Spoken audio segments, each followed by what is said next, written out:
Hello, and welcome back to Over My Dead Pod. I'm Kylie Colwell. This is Kate Carter. And this is Holly Spear. As some of you may know, the very first case I covered on this podcast was the story of the Opelika Jane Doe, a story that I always said I needed to see solved in my life. And if you didn't listen or haven't heard of the story, basically the remains of a young girl were found behind a trailer park in Opelika, Alabama. The remains could not be identified for 11 years, and with that, the case went cold. Well, not long after the episode came out, Opelika Jane Doe was identified as Amore Javea Wiggins, and her father and stepmother have been arrested and charged in her murder. What? You didn't know this? We talked about this. No, did we talk about this? We did an overtime on it. Did we? Yeah.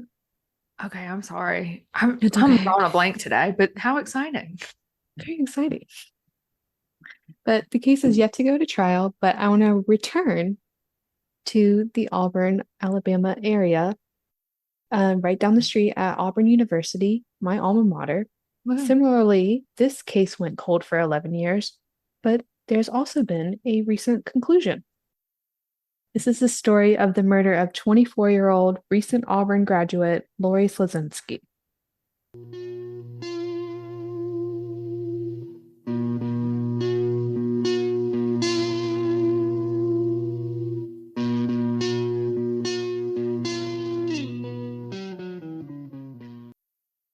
At the time of this story, Lori Ann Slesinski was 24 years old, living and working in Auburn, Alabama.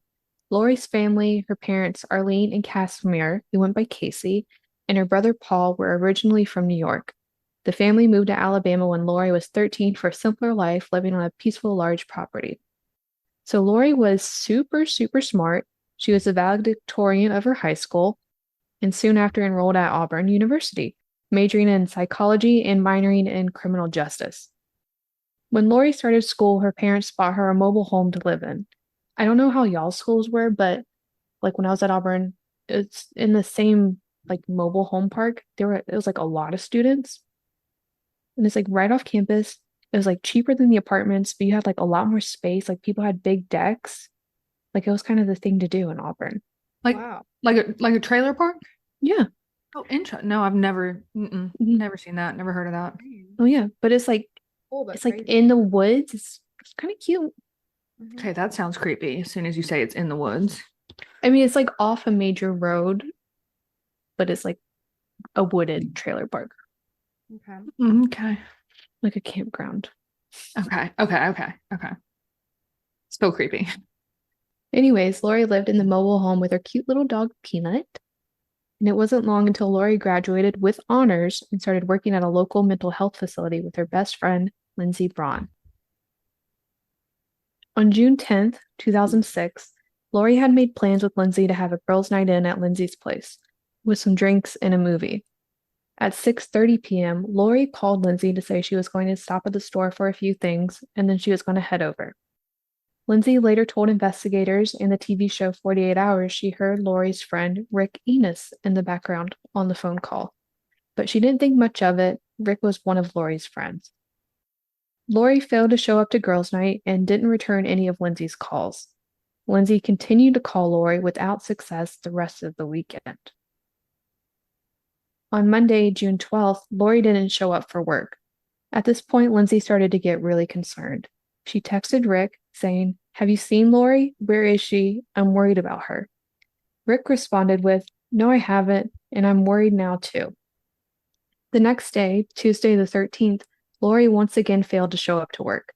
By now, Lindsay was beyond uneasy. So with a coworker, they headed to Lori's mobile home to see what was up. So they showed up at the mobile home park on Webster Road to find Lori's front door unlocked. Once inside, they found Lori's dog Peanut in his crate. He appeared to have been fed, his crate wasn't soiled, so it looked like someone had been taking care of him, not like Lori had been gone for 4 days. Because of this, Peanut helped to set off some alarms. Lori would have never gone days without talking to her loved ones, and she definitely wouldn't have not showed up to work without calling. Another thing Lindsay noticed was that there were 3 missing rugs in Lori's kitchen. Peanut was scared to walk on the tile, and Lori had put 3 little area rugs down for him. And these were like little mismatched, just rugs she happened to pick up. A little trail for him. So cute. peanut kind of saves the day a little bit. Lindsay also noticed that the outside trash can was missing, along with the answering machine in the living room being unplugged. At this point, Lindsay was spooked and called Lori's mom, Arlene, who came rushing down to Auburn, alerting her husband and police on the drive down. When Arlene arrived, she noticed that the phone in Lori's bedroom was missing its long cord. This is back when we had phones with cords. She immediately called the Auburn Police Department to report her daughter is missing. But, like we've heard many times before, police told Arlene they had to wait 48 hours and that Lori was probably a runaway. What really pisses me off about this is it's technically been 96 hours since Lori was last seen or heard from. So it's been more than 48 hours. And also, if you don't know, there is no hour requirement to report someone missing. So, Correct. That is a myth. but Arlene didn't know what to do. She decided to stay at Lori's mobile home and just wait for her. While there, Arlene got a phone call from Rick, saying that Lori had gone to make a big drug deal. He also said he told police the same thing.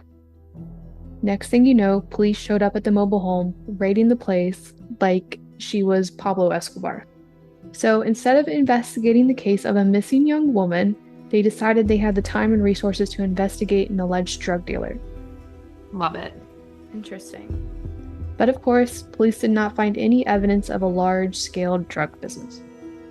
I don't know if they found anything illegal or not, but Lindsay did later tell reporters that Lori did grow a small amount of marijuana for personal use, but she never sold any of it and she never intended to. But police did actually start investigating Lori's disappearance after this, and they began with questioning Rick, the last person, I guess, not seen with her, but heard with her. Rick did confirm that he was with Lori at her mobile home that day on the 10th, but that he had left by himself and she was fine. He also reiterated that the two grew marijuana together and suggested Lori went off to sell a large amount to some unsavory characters. Police recovered security footage from the nearby Walmart showing Lori at Walmart by herself shopping for a few things. Police looked into the relationship between Rick and Lori and found out that the two had met at a local bowling alley where Lori visited and Rick worked at. The two grew super close, with Lori even having Rick come home with her for Christmas because he didn't have a family to go home to. Lori's mom, Arlene, later said on 48 Hours, she asked me, she said, "Mom, he has no family. Can I invite him?" She kind of, felt bad that he was going to spend Christmas alone. He was friendly. He was polite. My red flags. Red flags? The no family part? No, I think he might be a little weird. Okay, we'll see. I don't like his story so far, so I'm gonna throw a red flag in there. I do have a little fun fact. A special shout out Yeah. to my best friend Sienna, because Sienna took a bowling class at this bowling alley and she got MVP in 2016. Look at you, girl. You go, Sienna. You go, Sienna. I know who We had- my team next time we go bowling. Yes. Yeah, much better than me. So funny. Oh, I can't see her being a bowling person. That's so good. I had no idea about the bowling alley when I started looking into this case, and then there's only one bowling alley in Auburn, and I was like, oh. So, of course, I had to text Sienna to confirm. Good for her. Back to the story, Lindsay told investigators that not long before Lori went missing, Rick gave her a love letter. Lori told Lindsay and other friends she wasn't romantically interested in him, and she was going to talk to him about it. Rick did admit to police that he wrote the letter, and that he had told friends Lori had rejected him. But before police could even blink, there was a development. On Wednesday, June 14th at 4:40 a.m., Lori's car was found engulfed in flames on the dead end of DeKalb Street, right behind Bolero, Auburn, where Rick worked. When police arrived and assessed the scene, all they could say was that any evidence in the car was destroyed, but that Lori was not in the vehicle. An investigator did locate a hand-rolled cigarette nearby and collected it for evidence. A gas can was also located in the woods nearby. I don't know how they figured this out, but apparently a gas can was missing from the bowling alley, and they pieced it together that way. I don't know why a bowling alley would have Gaslit. Maybe they just knew, like, one employee was like, I know for a fact there was one in the storage closet or something like that, you know? Yeah. With all that police had, they started to hone in on Rick and brought him back in for some questioning. This time, in a short sleeve shirt, investigators noticed Rick's arms were covered in scratch marks. Rick never tried to explain them away, but he did voluntarily give a DNA sample. Police then proceeded to search Rick's car, where they found some suspicious things. Police found a knife, fuzzy handcuffs, a cleaning supply set so large it could rival any maid, and a few tiki torches. And the cleaning supplies. That's a lot. That's a lot. It also looks like one of the cleaning supplies is nail polish remover. Yes. Suspicious. Suspicious. I don't know what those tan bottles are. I don't either, but Like fluid? Like lighter fluid? yeah. And the tiki torches are small. They're small. They're like the size of a cleaning bottle, but They're like tabletop tiki torches. Mhm. Auburn police then returned to Lori's mobile home to do a more detailed search, now suspecting murder instead of their victim being a drug dealer. They then realized that the temperature had been set to almost freezing. They also located the lid to the missing trash can in the office, along with a gold earring with blonde hair stuck in it. Police started to look more into Rick and found something very, very disturbing. Alright, Holly might know this, but Kate, are you ready? So ready. Rick, when he was only 12 years old, was convicted of murdering his mother and stepfather. That's why when Kylie asked, like, do you think it's suspicious that he doesn't have a family? I was like, no way Kate calls this. Didn't see that one coming. I mean, sure, I threw up some red flags early, but it wasn't the family thing. I thought he was just being a weirdo, man. This is why he doesn't have a family. Because he killed him. Mm-hmm. And how old was he? 12. Suspicious. Oh, yeah. Suspicious. I mean, that's so creepy. Okay. Wasn't ready for that, but wow. What a story. I'm Red sorry. flags. Major red flags. Yeah. To say the least. So Rick's legal name is Daryl Richard Enos. On March 13, 1993, Alabama State Trooper John Clark found Rick walking alongside a highway in Montgomery, Alabama. John Clark picked him up and put him in his patrol car. At one point, he turned to Rick and asked, "Where are your parents?" To which Rick responded, "I killed them." John searched the backpack Rick had with him and found a kitchen knife, a 12-gauge shotgun, and loose ammunition. After phoning into dispatch, police went to the trailer home owned by Rick's mom, Dolly Enos, and her new husband, Eddie Joe Flowers. Inside, police found a wooden baseball bat broken into pieces and blood splattered everywhere. After doing a little investigating, police realized that Rick had shot his mom, Dolly, in the face and then proceeded to beat her in the face with a baseball bat. Rick then placed a velvet blanket over his mother's face and a rose on her chest. When his stepdad, Eddie, returned home from work, Rick also shot him in the face. Rick continued to live in the house with the bodies for 2 days, continuing to go to school without the slightest hint something had happened at home. I'm sorry. This is a 12-year-old? A got some- 12-year-old. This is major issues. Like, sure, killing your parents, big issues anyways, but like acting like nothing's like wrong, going to school. This is messed up stuff. Even adult killers, it's like a big deal to shoot someone in the face, you know? Like It's very personal. very Very personal. personal. And then to continue like with a bat, like whoa, that's something's obviously wrong, but even Yeah. more. Police also located a to-do list written by Rick, which included killing his 3 stepsisters, who were older and did not live in the home with them. At some point, Rick decided to take the family car and drive off, crashing it into a fence, forcing him to walk on foot, and this is where the trooper found him. When asked why he did all this, all Rick had to say was that his mom and new stepdad were planning to move to another town, and he didn't want to start at a new school. Rick ended up being convicted and sentenced to juvenile detention for 9 years, and he was released at the age of 21. There's so many issues happening. Like, I understand juvenile sentencing, you're usually released at 18 or 21, Yeah. but a double homicide, I feel like there should be a little bit There needs to I be don't know some mental treatment happening afterwards, like confinement of some sort. at least probation. I don't know if he was on probation or something, but someone needs to keep an eye on him. Yeah. Yeah. Like mandatory to live with someone as well, like, well, who would want to who would want to take them in? But like, I remember at probation, we had people all the time that it was like during sentencing, they had to do their probation while living with like a family member, or they were being sent to a house for Yeah, halfway house. pigeons. Yeah. So we don't know if Lori knew any of this or not, but it's most likely she did not. Yeah, I don't think no.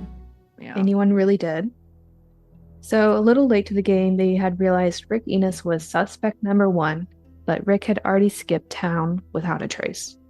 For 5 years, the case went under the radar without any movement.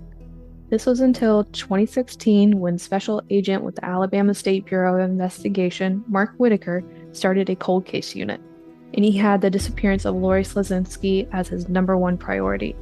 And when I tell y'all, Mark took this shit seriously, he had Lori's missing poster hanging in his closet so that every day when he got ready for work, he would see it, and he would, I guess, it gave him some motivation.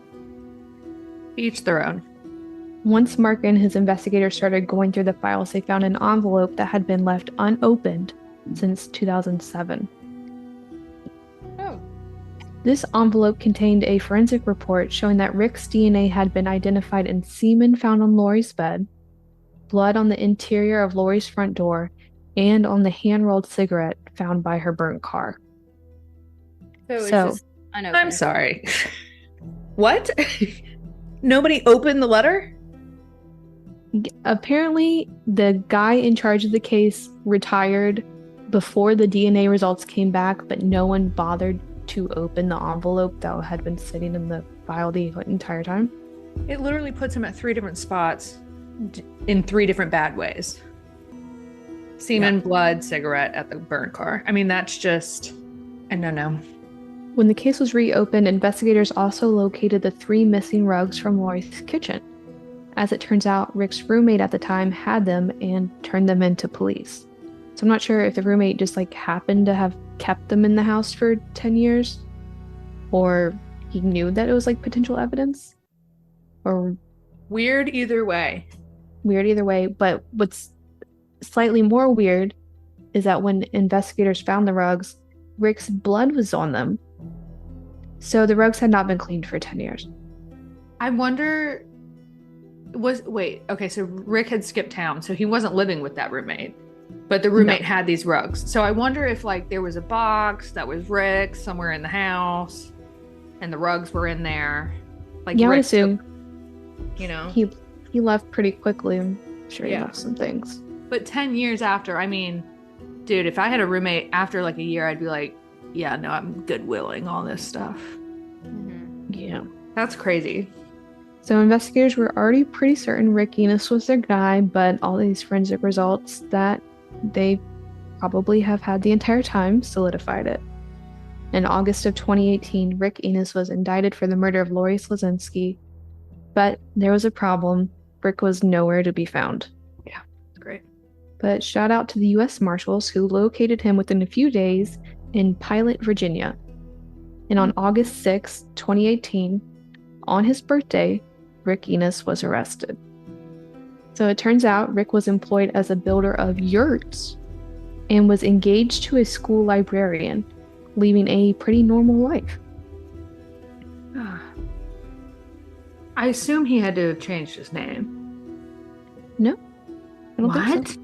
I don't think he was going by another name because, okay, I originally wasn't going to mention the fiance, but I've decided I hate her, and I think we all should. Okay. So Miss Alana Atkinson has a hobby of being an amateur genealogist. I found her LinkedIn. She is still for hire if you want to build a family tree. But while Rick and Alana were dating, she decided she was going to look into Rick's ancestry. And this is when she found out about Rick's no longer alive parents. Okay. So I don't know how long the two were dating prior to this, but this wasn't a red flag for Alana. And apparently Rick told her that his mom molested him, and that's why he killed her. Yeah, those are still some red flags.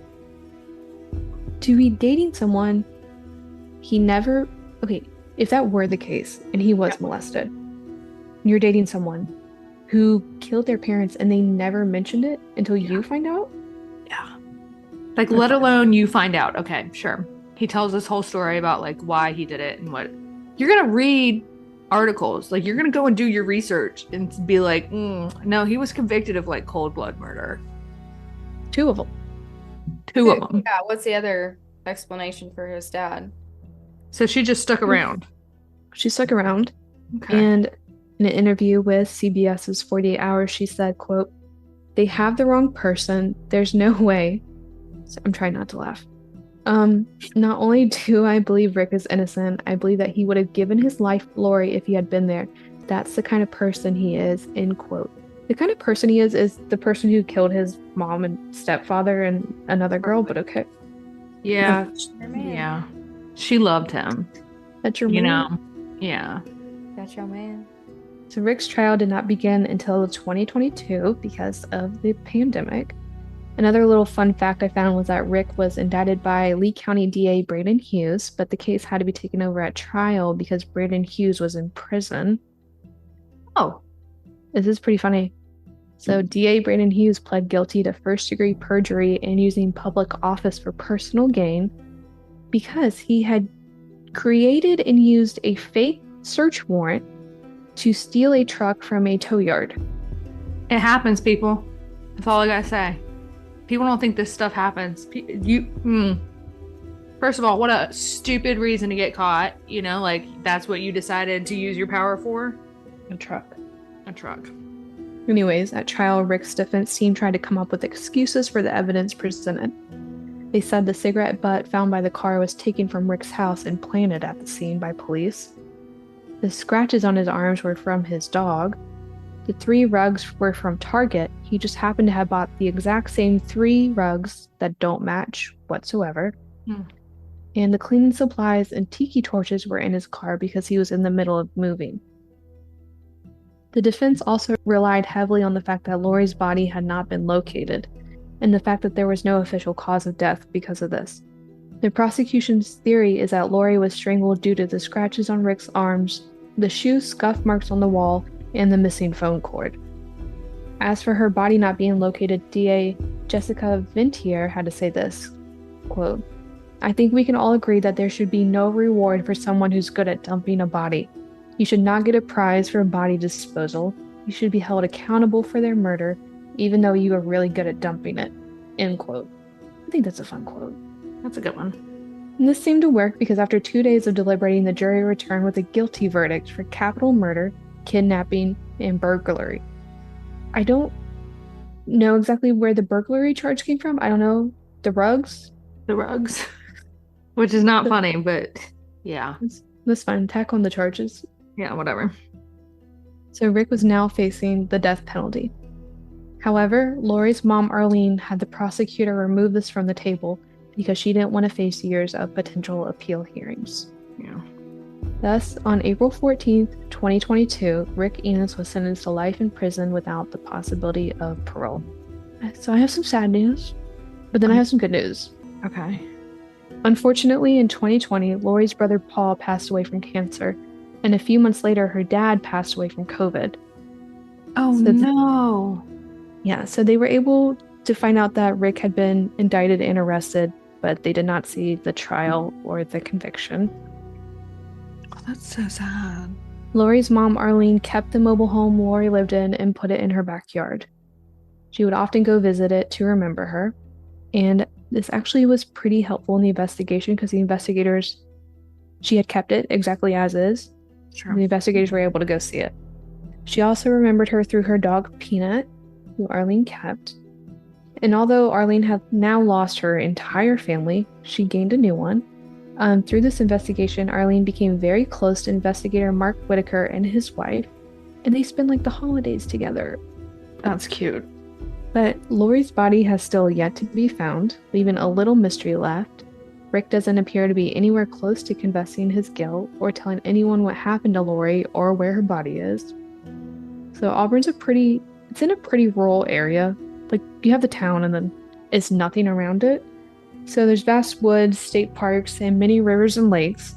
It's also right off of Interstate 85. And given the time between Lori being last seen to the time Rick started being questioned, I think it's practically impossible to speculate where her body could be.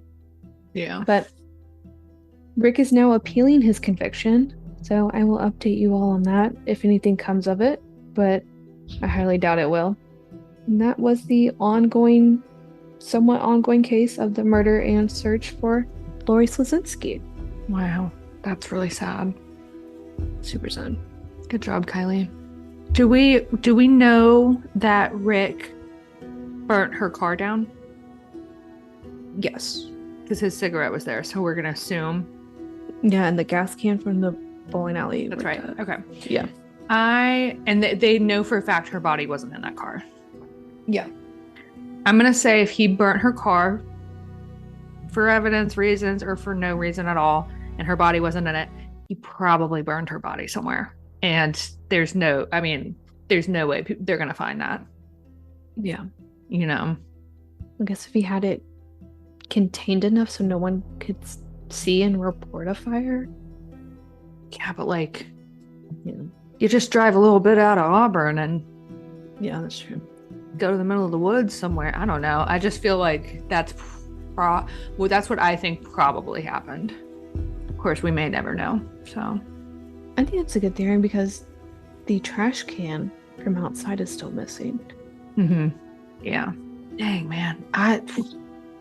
What a story. Yeah, I threw those red flags up pretty early, but I just thought he was being a little bit of a weirdo, you know? Like I didn't see the whole family thing coming. That was You just have like a sixth sense for red flags. I do. I'm your red flag queen over here. I would just like to also point out, the injustice of our criminal system when it comes to people that probably have mental illnesses. Like that kid at 12 years old, if you brutally murder your parents, something is wrong. Yeah. And yeah, you can go and spend all the time you want not that he wanted to be there, but getting rehabilitated. I highly doubt after 9 years, being 21 years old and being let go after 9 years and killing your family, like 21's not the age I would want to mess with someone. Like that's a lot of hormones going on. He doesn't have a family now, so he's just kind of on his own. It's really sketchy. It is, and like 9 years to say like you go to prison from like 30 to 39, like that's not a big deal, but to go into prison at the age of 12, yeah, and then all of a sudden you're an adult out in the open. Yeah. Well, maybe someday we'll have practices put in place about how stuff like that should go down, but at the moment, not good. Oh, bueno. And with that, thanks for tuning in to another episode of Over My Dead Pod. If you want even more information, including photos and sources of the case, you can check out our blog on overmydeadpod.com.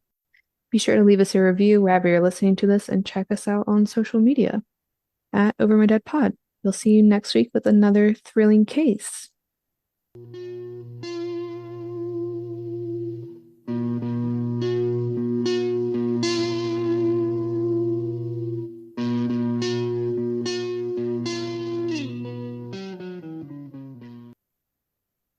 All right, ladies, do we have any juicy stories for overtime?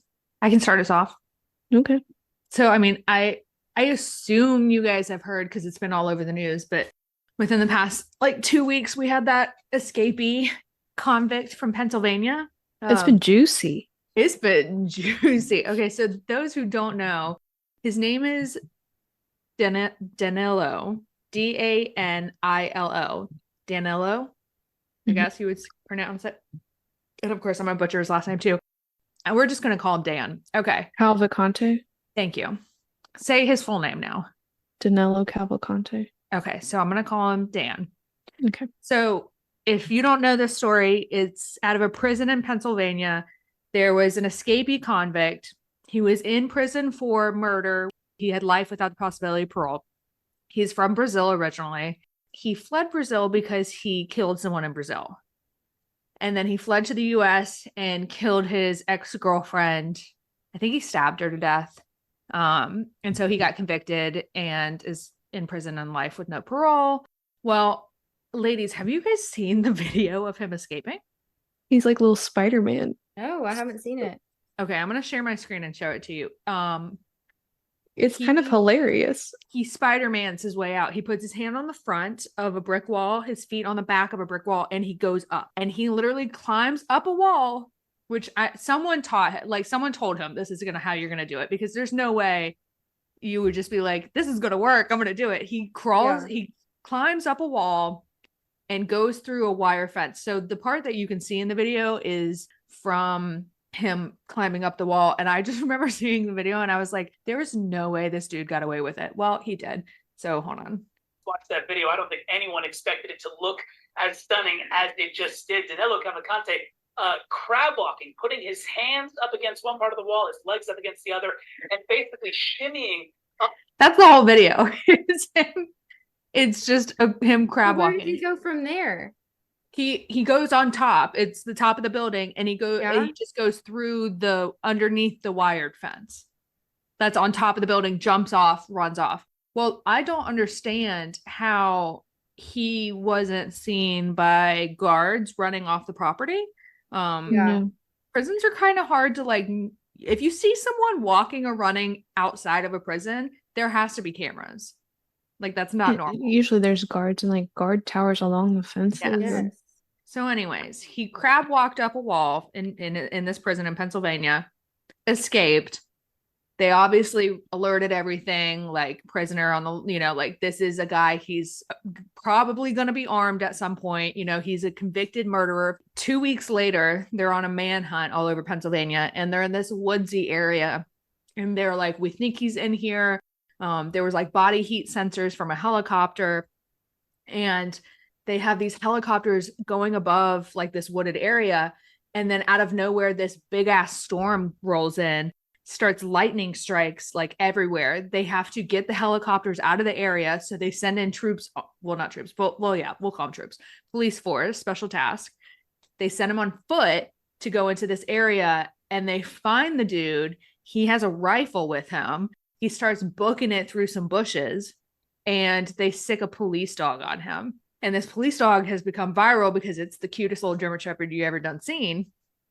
And apparently what the police dog did too, which you don't hear of too much, is instead of attacking him, it pinned him.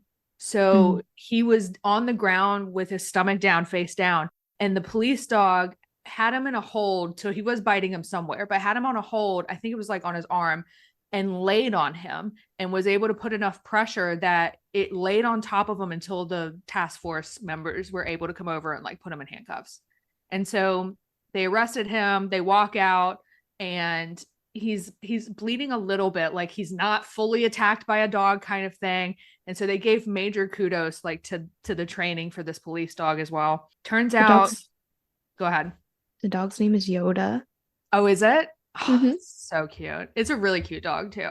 And he looks all happy and proud and everything. I was just really shocked about like it pinning him like that, because they knew it went ahead of the task force. So like he needed to keep the guy because he was also armed.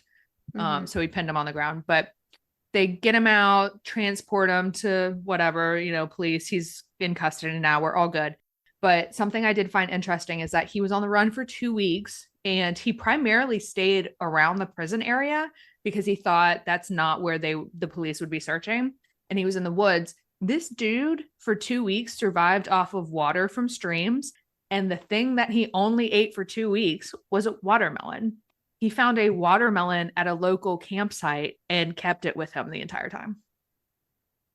It seems like a bit heavy to lug around while on the run. A watermelon. Yeah. Yeah. And wait, how long did he survive? 2 weeks. How do you... I don't get that. Okay.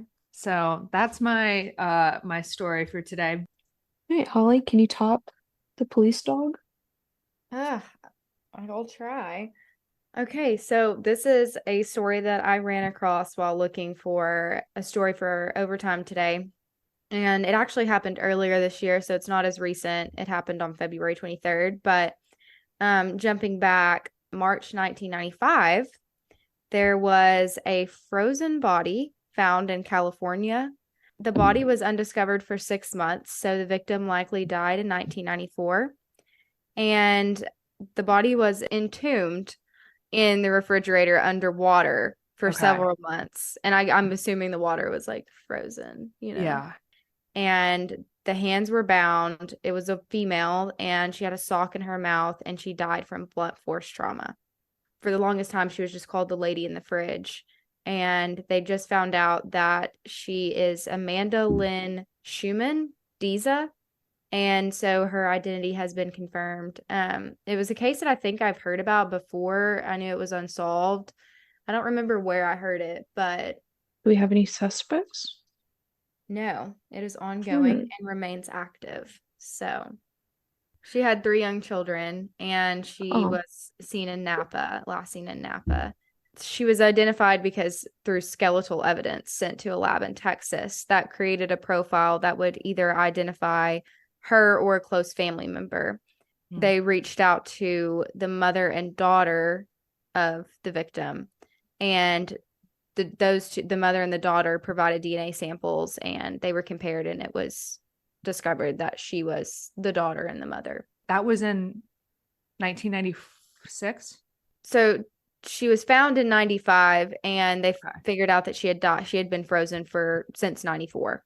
Yeah, so that's 29 years Yes. that someone's just running free. Yes. So I guess basically like familial evidence, which we've talked about on here before, through her skeleton somehow. So whose house was this body found out? I do not know the answer to that. Like, I almost want to assume it could have been her house, but then no, because then they would have known who the body was. But like whoever's house it is, you don't just know that there's not a dead body in your freezer, Yeah, like it's just not something you just miss. this is interesting. You'll have Someone's to keep us updated on this. someone's missing a freezer. Yeah. Mm-hmm. I'd love to see it. Yeah, love to see it. Hope to get more information on that. Good job, Holly. I have an ongoing case. All right, Kylie. In my driveway yesterday. We need to play the SVU music here. Dun-dun. You want us to sing it? Dun, dun, dun, dun, dun, dun, dun. Dun. Perfect. You guys are good at this. Okay. Kylie, what you got for us? You got an ongoing crime story of your own? I do. An unsolved potential murder in my driveway. What? Yes, of a duck. I go outside yesterday and there's a dead duck just laying flat in front of my car as if I had hit it with my car. Yeah. But I had not. I swear to Jesus, I did not run over the duck. I have not driven my car in like a week. Okay? It looked a little suspicious. There's no blood. There's no obvious wounds, right? So the duck's just there. I don't know if it died from natural causes. I think Kate suggested it just fell out of the sky in front of my car. But here's the sad part. There's like 50 ducks that live behind my house in the lake. Mm-hmm. I wonder if one of them did it, right? Possibly. The duck is now in the trash bin in my garage. Do I put it out with the other ducks? Mm-mm. You don't think they want to like say goodbye? Mm-mm. Mm-mm. I feel like some sketchy shit could happen. They would think you're threatening them for sure. Yeah. Oh, and then that's true. you're going to get attacked by ducks. I don't know if they wanted to like have a funeral. No, I immediately thought like you are sending them a message. Like, don't mess with my house. Otherwise, you hold the duck up by its neck. Otherwise, this is going to happen to you. Yeah, that's true. I don't want that. Here's my thing. Cam and I were like, it probably dropped from the sky and it fell and just died or something like that. There's no blood. There's no blood. Do you think if it went splat on the concrete, there would be blood? Mm-hmm. Yeah. So the only thing I can think in my head is because we do live in Florida, coyotes are a really big thing around here. Potentially a coyote got a hold of it and dropped it there because they're very large in neighborhoods as well. But still, its neck looked, fine. Yeah, I'm confused why the coyote didn't eat it. Yeah. But we do have coyotes. Someone's trying to send you a message. There are a lot of Karens in this neighborhood. I'm going to go stand outside and guard my ducks. We'll have like a little mental funeral for it. What's a good name for a duck? Donald. Yep. We're sorry to whatever happened to you, Donald. We hope that you're living your best ducky life up in heaven now. All Fly free. ducks go to heaven. So Turn up. Goodbye. bye-bye. Bye.